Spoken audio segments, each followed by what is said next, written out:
Allez, c'est parti.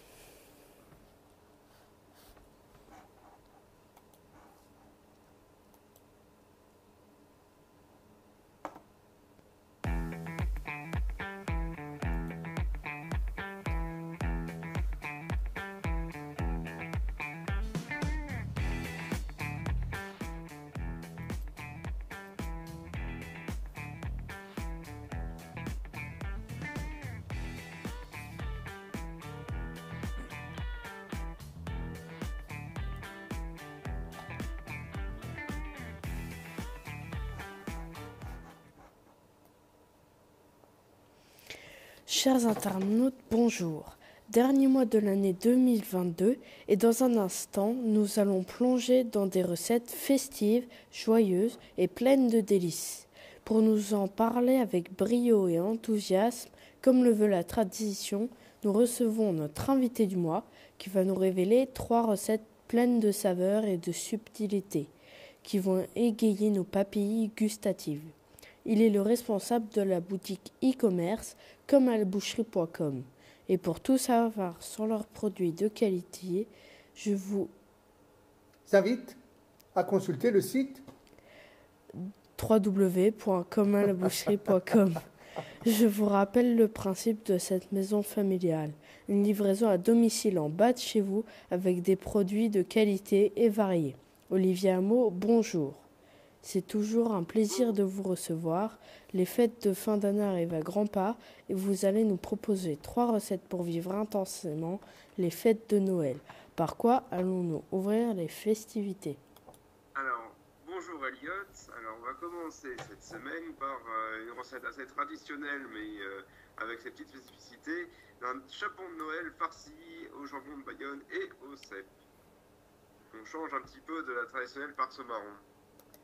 Alors, c'est une recette qui va se faire en 2 jours, hein, en 2 étapes, du coup, la veille et le jour où on servira le repas. Donc pour cela, il nous faudra un chapon fermier d'environ 3 à 4 kg, un poireau, 6 carottes, 2 branches de céleri, une cuillère à café de gros sel, 8 litres d'eau environ.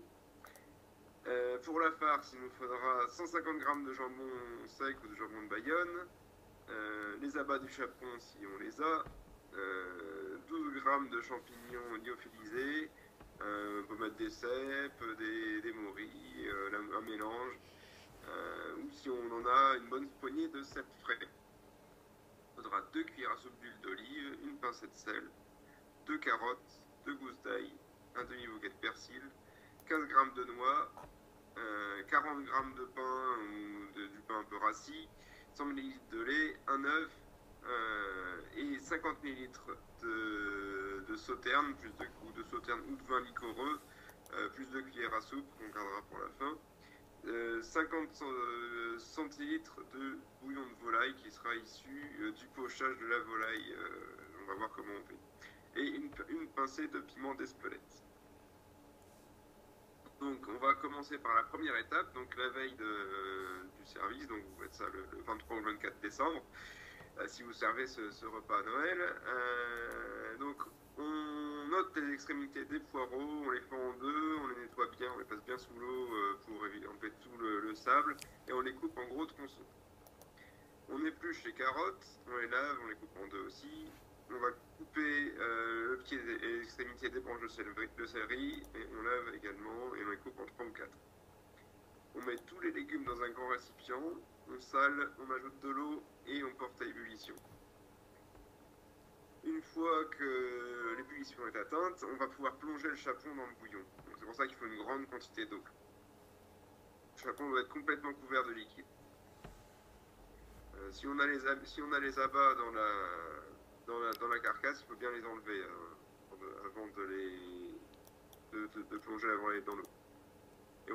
Et si on les a, on les laisse de côté au réfrigérateur, parce qu'on va les utiliser dans la farce.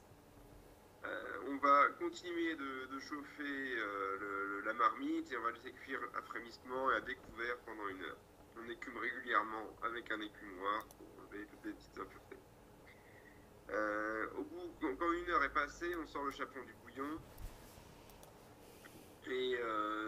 forcément évident, donc ce que vous pouvez faire, c'est vider le bouillon louche par louche dans un très grand contenant. Et quand il n'y a plus de liquide, on fait glisser le chapon dans un plat et sur lequel on aura mis un papier absorbant pour enlever l'excédent d'humidité. La volaille est très chaude, donc on va laisser tiédir. Et ensuite, on va enlever le papier absorbant et on met la volaille dans un plat de cuisson. On va la faire cuire ensuite au four. On réserve donc la volaille jusqu'au lendemain et on conserve bien le bouillon et les légumes. Donc le jour où on va servir le chapon, on va le sortir bien sûr du réfrigérateur et le laisser revenir à température ambiante. Donc on va préparer la farce, donc on va réhydrater les champignons, si on a des champignons lyophilisés, et on les fait revenir en 2 cuillères à soupe d'huile d'olive pendant 5 minutes. On assaisonne, on épluche les carottes, on les lave, on les coupe en rondelles. On va couper le pain en morceaux et on met à tremper dans du lait pendant une dizaine de minutes. Si on a les gésiers et les abats, on va enlever les parties dures du gésier et le gras du jambon de Bayonne. On épluche les gousses d'ail, on lave le persil, on le sèche et on enlève les scies, donc les tiges. Donc on ne garde que les feuilles du persil. Donc dans un bol d'un mixeur, on ajoute les carottes, le jambon, les abats, le pain qui est trempé dans le lait. On essorera légèrement pour que la farce ne soit pas trop liquide. On mixe légèrement, on met aussi le persil, l'ail et l'œuf. On mixe, mais on va pas faire une purée, on va mixer légèrement pour que tout soit homogène et bien mélangé, mais pas en purée. Ensuite, on ajoute les noix et on redonne un petit coup de mixeur. On verse tout ça dans un bol, on ajoute les 2 cuillères à soupe de sauterne, une pincée de piment d'Espelette et des champignons coupés en gros morceaux. On mélange et on garnit le chapon de cette préparation. Donc on va passer à la dernière étape qui est la cuisson. Donc on met ensuite le chapon farci dans un plat au four. On ajoute les 50 centilitres de bouillon et 50 ml de sauterne dans le fond du plat. On assaisonne la volaille. On démarre bien la cuisson à froid par contre. On ne fait pas préchauffer le four. Et on fait cuire, une fois qu'on atteint les températures de 150 degrés, on le fait cuire pendant 2 heures chaleur tournante. Et on le retourne et on l'arrose bien sûr toutes les 30 minutes, sinon il va avoir tendance à sécher. Le chapon, ce qui est important, il va bien rester sur le flanc, ça permet de garder les blancs moelleux et les cuisses soient parfaitement cuites. Donc les 15 dernières minutes, si on veut avoir une volaille bien colorée, on peut mettre le mode grill du four pour que ça colore bien. Et du coup, on va pouvoir, une fois que la volaille est cuite, on la met dans un beau plat de service. Et on peut le saupoudrer de poivre en grains concassés. Et si vous voulez des conseils pour découper la volaille, je vous invite à aller voir la page de notre site Comme à la boucherie, où on vous donne des conseils. Des coupes de volaille. Ouais. Super. Et donc avec ceci, qu'est-ce que vous nous proposez comme vin, Olivier? Toujours avec modération? Un bon petit Bourgogne, moi j'aime bien. Un vin rouge pas trop fort, un Bourgogne, un Côte de Nuit, voire même un Morgon, mais un petit Bourgogne. Si c'est un repas de fête, il faut aller sur un Gevrey Chambertin par exemple, qui sera excellent. Toujours avec notre invité Olivier Hameau, sans perdre une miette de la présentation des recettes pour le réveillon du 24 décembre, poursuivons avec la seconde recette que vous allez nous présenter pour pouvoir préparer chez vous, chers internautes. Alors, la première recette, c'était une recette de chapon, plus pour les grandes tablées de 10 à 12 personnes. Mais aussi, ce qu'on peut vous proposer, si on est moins à table, on n'est pas toujours 10 ou 15 personnes à table, ce sont uniquement des suprêmes de chapon. Les suprêmes de chapon qu'on va pouvoir acheter à l'unité. Alors, pour 4 personnes. Alors, juste un mot, ces suprêmes, on peut les acquérir chez vous? On peut se les faire livrer? Oui, on pourra les acheter chez nous d'ici quelques jours, effectivement. Alors, pour la recette, il nous faudra 4 suprêmes de chapon, 500 g de châtaigne prête à cuire, 15 cl de crème liquide, 3 cuillères à soupe de fond brun de veau, 40 cl de bouillon de volaille, un demi-citron bio, trois branches de persil plat, une quantité suffisante d'huile de tournesol, du sel et du poivre.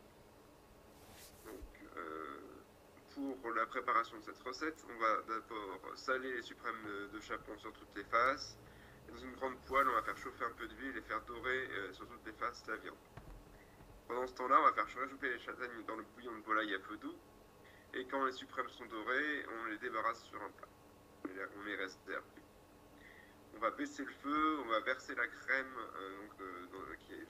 on va baisser le feu de la poêle qui a cuit et servi à faire dorer les suprêmes de chapon. On va verser la crème, on ajoute le fond de veau et on va bien mélanger et on va remettre la viande dans la poêle.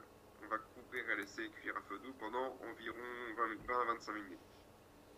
On va détailler les zestes de citron à l'aide d'un couteau. Pendant ce temps-là, on égoutte les châtaignes, on les ajoute dans la poêle.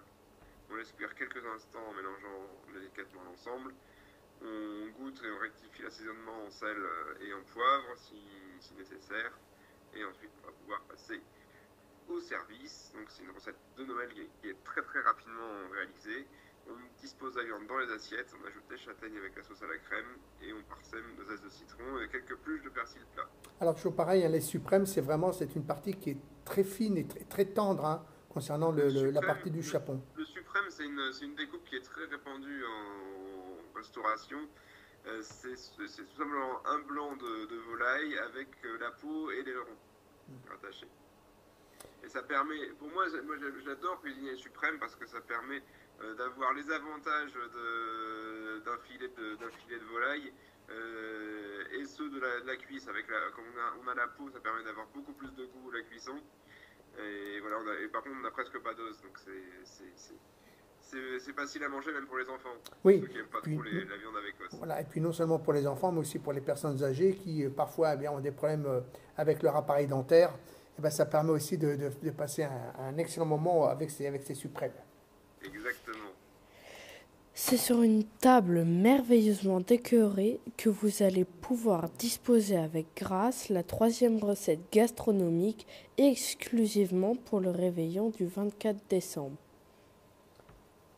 Alors, on va laisser de côté un petit peu la volaille parce que le repas de Noël, c'est aussi l'occasion pour certains de manger du gibier. On propose une grande gamme de gibier chez nous. Et du coup, je vais vous proposer une recette de noisettes de chevreuil à la Saint-Hubert. La noisette de chevreuil, qu'est-ce que c'est? C'est tout simplement un filet de chevreuil qui aura été coupé en petits morceaux d'environ 50 grammes. Alors, pour cette recette de noisettes de chevreuil à la Saint-Hubert, il nous faudra 8 noisettes de chevreuil, 2 carottes, 2 oignons, une branche de céleri, 100 g de lard, 100 g de beurre, un bouquet garni, 30 cl de vinaigre, 30 cl de vin blanc, de la farine, 75 cl de bouillon de bœuf, 40 gros grains de raisin blanc, du cognac, du poivre noir en grains, de l'huile, du sel et du poivre. Donc la particularité de cette noisette de chevreuil à Saint-Hubert, c'est de servir le chevreuil avec des fruits. Donc dans celle-ci, on propose du raisin et parfois on peut voir des recettes avec des pommes ou avec des poires, ou avec même plusieurs fruits. Alors, pour la recette en elle-même, donc on va dans un premier temps peler la carotte et les oignons, on va effiler la branche de céleri, étayer le lard en petits dés et on va tailler les légumes en très petits morceaux. On fait chauffer 30 g de beurre dans une cocotte, on ajoute les lardons et on les laisse mijoter pendant une vingtaine de minutes. Et ensuite on verse le vinaigre et le vin blanc. Et on fait réduire de moitié. Pendant ce temps-là, on va préparer un roux avec 40 g de beurre et 40 g de farine. On va le laisser brunir un petit peu et on va verser petit à petit le bouillon et le mélanger pour faire une belle sauce. Et ça nous prend on va le faire cuire ensuite environ pendant 30 minutes.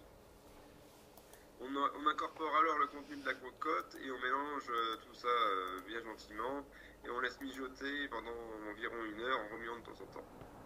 Pendant ce temps-là, on va peler et pépiner les grains de raisin. On les met dans une jatte et on les arrose d'un peu de cognac. On les laisse un petit peu macérer. Lorsque la sauce est presque cuite, on va concasser une cuillère à soupe de grains de poivre et les incorporer en remuant. Donc on va ensuite passer la sauce dans un chinois, on presse bien avec le dos de la cuillère et on la verse dans une casserole pour la tenir au chaud. Donc Donc à côté de ça, on va faire chauffer 2 cuillerées à soupe d'huile et le reste de beurre dans une grande poêle. Et on va y faire dorer, y faire cuire les petites noisettes de chevreuil. On va les faire bien saisir à feu vif comme on ferait pour une viande de bœuf. Et pendant quelques minutes. On les retourne plusieurs fois, on sale et on poivre. Le chevreuil, on peut le servir saignant, il n'y a aucun souci à ce niveau-là. On égoutte les noisettes de chevreuil et on les dispose sur un plat chaud. On verse les grains de raisin au cognac dans la poêle de cuisson des noisettes de chevreuil. Et on les fait chauffer juste quelques instants, ça cuit très très rapidement. Et on les fait rouler dans la matière grasse fondue. Ensuite, on les ajoute en garniture autour des noisettes de chevreuil. On verse la sauce poivrade dans une saucière et on sert le tout aussitôt. Donc voilà, sachant que pour la cuisson des noisettes de chevreuil, ça prend vraiment très peu de temps, 2-3 minutes de chaque côté. On les laisse bien saignantes à cœur. Et avec ceci, qu'est-ce que vous nous proposez comme pour accompagner? Là, un vin un peu plus fort, un petit Cahors, un petit Côte du Rhône qui peut être excellent. L'autre fois, j'ai pris un petit Cornas, par exemple, ça peut être très bien. Merci Olivier pour la présentation de ces 3 recettes. Je rappelle que vous êtes responsable de la boutique e-commerce comme à la boucherie.com. La particularité n'est pas des moindres car une fois qu'on l'on a choisi sur le site www.comealaboucherie.com ces produits, nous avons cette chance inouïe de les recevoir en bas de chez soi avec des livreurs très compétents et le tout dans un camion réfrigéré. Que demander de plus ? Merci Olivier de nous avoir présenté ces 3 recettes. Rendez-vous donc la semaine prochaine pour cette fois nous présenter 3 recettes pour le réveillon du jour de l'an. Merci Elliot.